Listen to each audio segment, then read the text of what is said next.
Angela. Angela, fa presto, you know, the people are coming. Sì, ma... E tu, mi raccomando, help your mama and don't talk too much.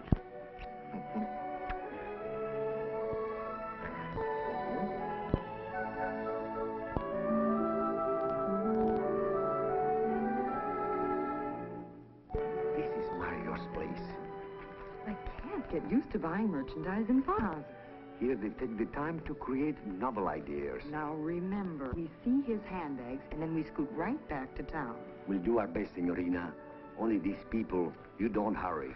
Buongiorno. Mario, come state? Benvenuta. Ah, che piacere. Ho ricevuto la vostra lettera e tutto è pronto. No, scusate, this is signorina Laura Lee, the fashion Amici. You're just in time for lunch. With pleasure. Venite, venite avanti, amici, accodatevi. This is my wife, my daughter, and this is my son. Angela, forza da mangiare. Tu, Giacomo, pensi da bere, dammi del vino. Allora, buon appetito, eh? Grazie. Ah, ecco che arriva. Ah, pollo alla caccia. Grazie. Qua, pezzo di pollo. E basta. Ah, no, un altro pezzo, venga qua, il suo adesso. Grazie. Please. Tutto qui facciamo noi, polli li cresciamo noi.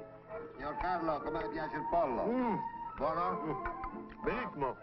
Questo quando la mia Angela cucina... A little bit more. Delicious, really. Lei? Sì? In compagnia della signorina deve venire qui più sovente. Grazie. Fate molto onore al cuoco. Grazie. Veramente il cibo è eccellente. Mia Angela è davvero brava. Insomma, parliamo lo stesso. Beh, alla salute. Salute. Salute, mamma. Mangia. Oh, chicken is not Really? 7 courses. But it was good. Good? Signorina, it was eccellente. You know, a few weeks of my Angela's good cooking, and will make you as plump as the chicken. I've no doubt. Now then, signor. Now then, signorina, you must see my rose garden. Please, come with me. Please, signorina. Vede, signorina? Queste qui sono rose garibaldine, color rosso sangue. Guarda. Oh, it's Questo è per lei. And now, signorina, what can I do for you? What? Oh, well, We would like to see some of these straw handbags. Yes. Oh, yeah, of course. I'll show it to you.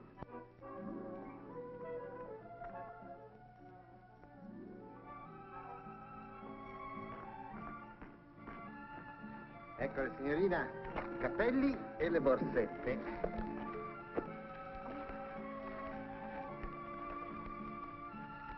Oh. I like this. This is my newest one. Oh, I love this one like I love my 2 bambini. Yes, it is nice. What would you think, though, if it had a little more color? Perhaps a 3-dimensional design, so. See, I think I have. Excuse me. Mm-hmm. Like this? Perfect. Oh, maybe you could put on a little more embroidery, too. How about Right the hat about to match here. with the same design? Your women in the United States will love it. Wonderful. Yes, I think I have a hat, a perfect hat that we can fix to match. Here. How much would the set cost this way by the dozen? The same, I think. How about 1,000 dozen? Quante? 1,000 dozen. And I'd want an exclusive, of course. It's for our large American department store system. Mamma mia, of course. Exclusive. For 1,000 dozen. Why, my cost. I can cut the price in half. Yes, I know the customers will like this. Beautiful. I can just see it. Accessory to capri pants. An ensemble for fun in the sun. And the exclusive straw handbag for a conversation piece.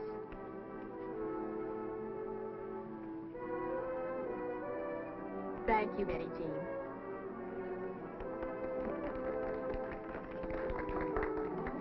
Now comes Marjorie, wearing our adaptation of the Balenciaga original. It's made in a luxurious monotone tweed. And it's completely reversible. The original coat costs $1,250, plus duty. Our adaptation sells for under $70. Can't tell it from the original. Proving again that high fashion doesn't have to be high priced. Pretty perky, isn't it? But when can you buy those things? Why, right now. Why? I know why Alex asked that question. Let me turn off the speaker. It was nice of the store manager to let us use this mezzanine office for this marketing class field trip. Are there any questions so far? Well, Professor, I didn't know before that stores like this send fashion buyers to Paris, Rome, and all those places. Oh, yes. And they buy the originals, too. They just don't take notes on them.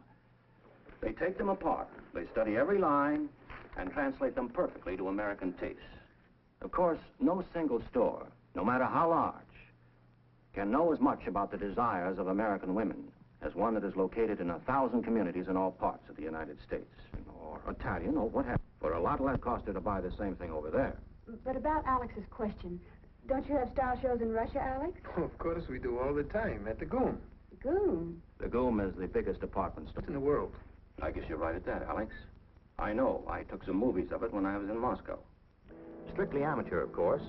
This king-size emporium was built as a showplace for the people. Its managers have the problem of trying to find enough to sell in it. They were having a style show that day. I had to use black and white film because of the dim light inside the store. But I got some interesting pictures. There are two kinds of clothes modeled. Work clothes, which a woman can buy anytime, and the more fancy dresses, which are not for sale now.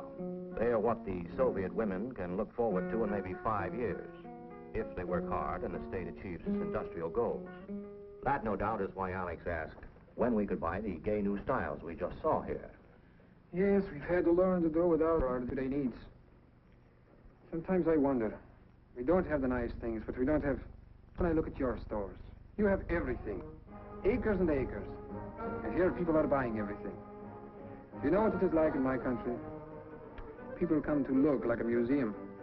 The whole center part is to walk through, full of catwalks and stairways, no elevators. Merchandise is in cubicles along the sides. Selections are small, prices are high.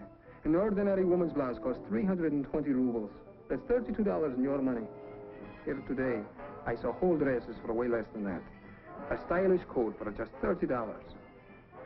And your stores make shopping so much fun. Customers like to look for what they want and buy it. I can't get over it, how in America you take for granted you can buy anything. In our stores, it is not like that. You stand in line and buy a voucher first. A voucher? Why's that? Oh, the state operates the stores. The clerks don't handle any money. Oh. By the time you get a voucher and stand in line, the goods may be gone. And no one ever knows when more will be in. Maybe next week, maybe a month. Since all clerks are paid by the state, they don't care whether the customer gets what he wants or not. That's an important difference. You're right, Alex. We Americans do take our ways for granted. How is it in your country, Vasu? In all Asian countries, most people still barter. What can get. There is much haggling. We can take that for granted. Oh, no. Kashuba, when I go to buy, I know the shopkeeper will ask far more than it is worth. So I offer far less. Then we haggle. That's how we buy. You see what he means? We just don't realize how business is done in other countries, or why we can shop the simple, pleasant way that we do. Now, there's several systems of marketing, but one is strictly American. It started around 90 years ago. What is that? It's a mail order catalog. We used to call it the wishing book. With all the big stores, do people still buy from catalog? They still do in small towns, don't they, Professor? Oh, I'm reminded of what Will Rogers used to say. Most of us know enough. The only trouble is, half of what we know ain't so.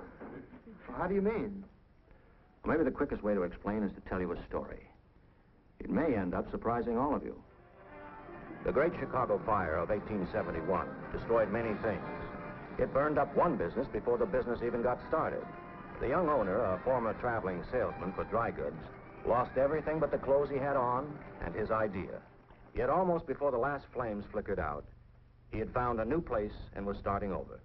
There, too, was his best friend to dissuade him. You still going ahead with it? The idea is as good as ever. I know these farmers, George. It isn't fair because they're stuck in the mud out there. They can't buy the things city folks can. Crossroads stores can't afford to stock any but the most common items, and many have to charge big prices. I'm going to buy for cash and sell for cash, just a little above cost. Don't you see it, George? First, it can mean that anyone, anywhere, right in his own home, can buy anything that he wants for less than he'll pay anywhere else. For this new, larger market, manufacturers will be able to make more of the same goods for less. That can mean lower prices for everyone, in the cities, too. If we can sell more, more people will have more... Well, it's just catch to it. Only one? I know those people, too, how suspicious they can be, and with good reason. Let the buyer beware. That's the storekeeper's slogan. And sell by mail? They won't buy a pig in a poke. And I don't blame them. That's why I wrote this. Listen, this is going to be part of any catalog I ever print, any sale my company ever makes. We guarantee, if for any reason you're not completely satisfied with any article purchased from us, you may return it at our expense. What? Well, you can't do that. Wait. We will exchange it for what you want or refund your money. And I'm going to sign it. You're crazy. You haven't left yourself any loopholes. I'm not looking for loopholes. I'm looking for customers. And the first thing I'm going to sell is satisfaction. If they don't get that, they get their money back.